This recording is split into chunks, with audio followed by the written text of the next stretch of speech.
And our final question revolves around short-term rentals. Do you support the current UDO, and would you support amortization?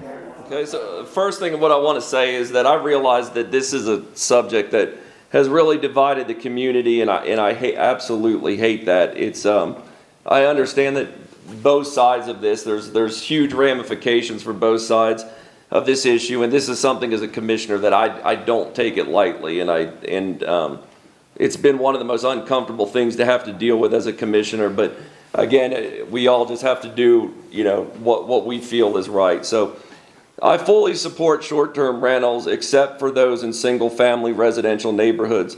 I don't support the current UDO because the current UDO creates two different property valuations in the same zoning designation. So my neighbor who rents his home can, if he goes to sell it, he can ultimately advertise that as a profit center because he's been renting it and potentially make more money than if I were to sell my house. And that's not fair because I think the same rules need to apply to everyone in the same zoning district.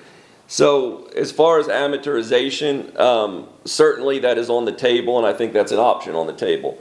Now, I will say that with the lawsuit that the town is facing, of course, we just extended the stay on that lawsuit because we're waiting on the state to make their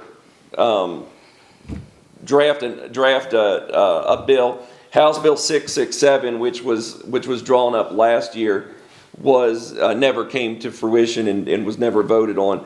But we're told that there will be another bill coming, whether it's in the short session or whether it's in next year's session, that could be coming, and we're told it's a milder version of what House Bill 667 was. So I did not support that House bill, and again, I think our neighborhoods are worthy of protection from running small businesses in them.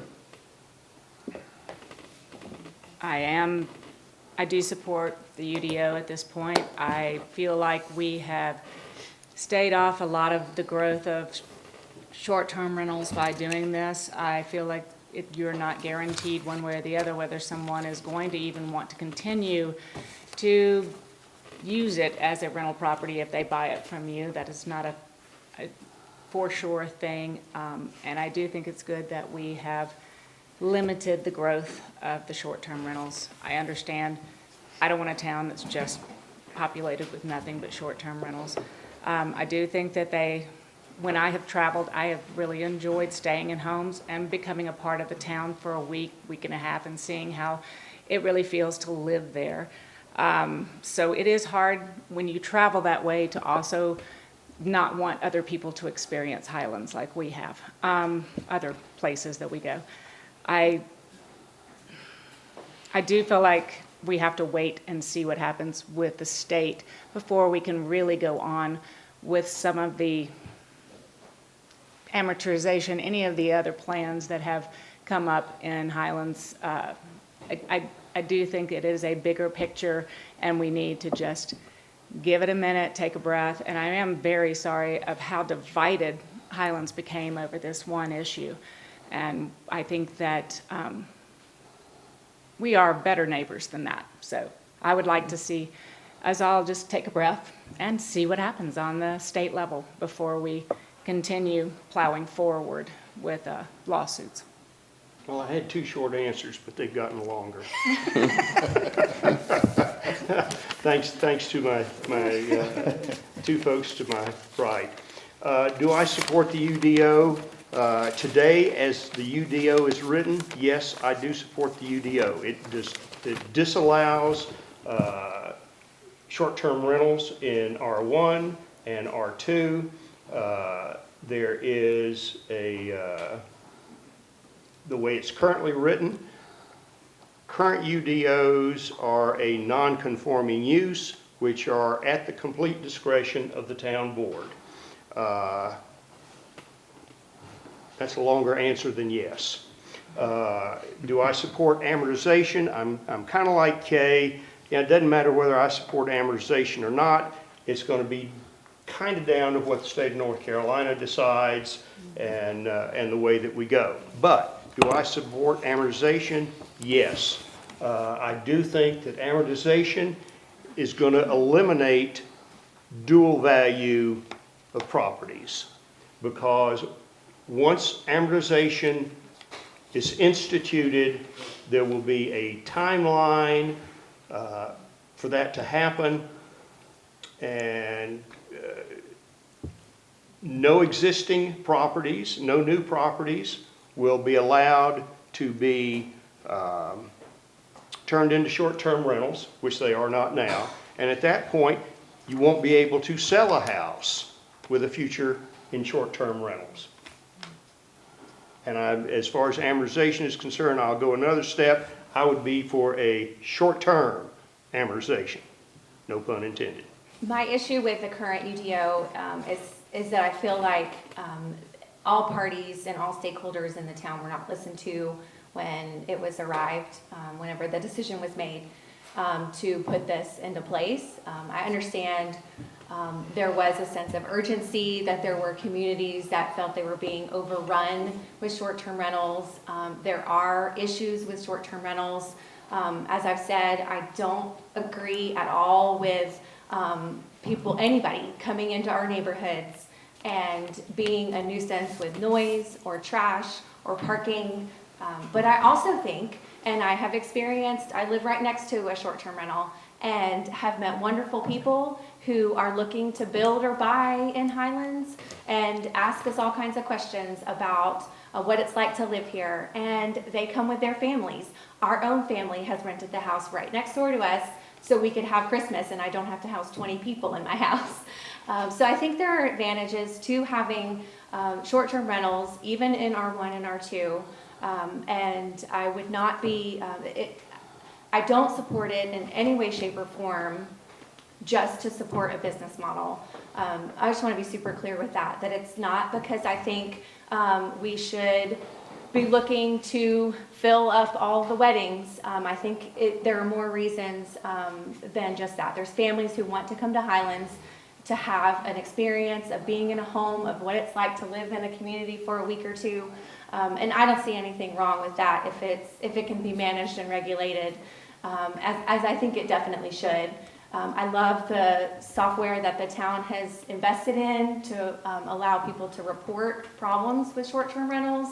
I love that it is not anonymous, that you can submit pictures. I think that is a good way to see, are there just a few problem houses that are creating this issue? That's my suspicion. It's less than 10% of the houses in the town limits are short-term rentals. But from my experience, I think very small percentage of that 10% are the problem. So no, I do not support amortization. And as everybody said, it's very true. We can't do anything, in my opinion, or shouldn't do anything until we hear from Raleigh. But I would like to see some kind of regulation instead of a complaint.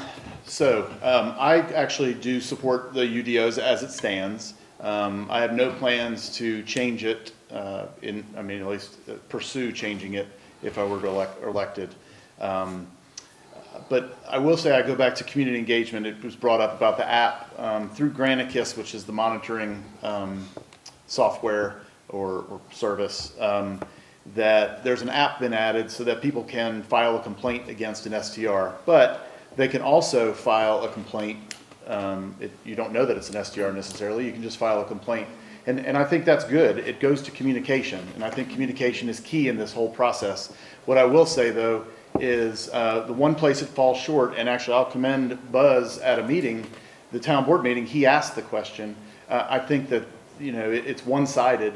It's only taking into account one side. It's the person complaining about it, but the homeowner or the property owner is not made aware for possibly 2 to 3 days through the system. So it doesn't offer a chance for that problem to be rectified. It just kind of festers. So I do think that would be an important aspect of communication. I go back, community engagement, community involvement needs to be always. I think there should be potentially a way to also send in other thoughts, not just STRs. But the other thing is, we were lucky enough, there's a group of us were lucky enough 2 weeks ago when Carl Gillespie and And Kevin Corbin came to town, which is our representative and our senator for North Carolina. These are the two gentlemen beyond the town itself, and of course Mirror Lake, that are responsible, really responsible, for getting the $10 million, the two $5 million grants. And we discussed Bill 667. The current one has not been scrapped. Well, essentially it's been scrapped, but that's not the way they're terming it. It's gone back because in its current, it was basically a 50-50 split, and they weren't willing to move forward with that. They said that it's gone back. They're going to talk to the League of Municipalities and get their input before a new version is drafted. There is a new draft coming. So again, I'm kind of a wait and see mode. And neither of these gentlemen have said they're supporting it one way or the other, because they haven't seen anything yet. So the old draft is gone. And the old draft, as they worded it, looked like it was written by Airbnb and VRBO. So it was a bit skewed, to say it gently. So we'll just have to see what comes about with that discussion. As far as amortization, they're currently 9%, 9.1% of our homes in Highlands. It's 273 at last count when I met with the mayor, out of roughly 3,000 homes in the city limits, according to Mayor Taylor. So, and based on how the UDO works now, that number can't increase. Now, I also was just told that that's only 92%. They think there's 8% that they're not sure of yet. So there's a little bit of fluctuation in that Granicus list. As of today, it had 271 of the 273 on a Granicus list that I have. And so that number's fluctuating a little. It's not set in stone at this point. But what I will say is, like I said, I'm not in favor of amortization, of just a complete amortization of those homes. When I moved here 30 years ago, I stayed in a private residence. It was what's now R2 for about 4 or 5 days before my apartment was ready, my garage apartment. And that brings up another subject that hopefully some people ask moving forward. But when it comes to accessory buildings and housing opportunities with accessory buildings, I am in favor of allowing people to have garage apartments, et cetera, that they can rent long-term. I don't want that adding to long-term rental, but I think that is a possible solution where you can make an exception if it is rented long-term. And how this happens, I don't know yet. We need to work on it. But I do think that could be an exemption to where you could have long-term rental. Marcy has a call. We could have a long-term, you could have a long-term rental that might help some of the workforce housing. So when it comes to housing in town, I think that's something very important that we need to discuss. I know I see some heads shaking, so I know they've thought about it, and it's come up in topics, but I don't want to add to the STRs, but I'd love to add to the workforce housing by accessory buildings. And I know I got off topic, but it's all kind of related. Thank you. Recovered well from her phone call.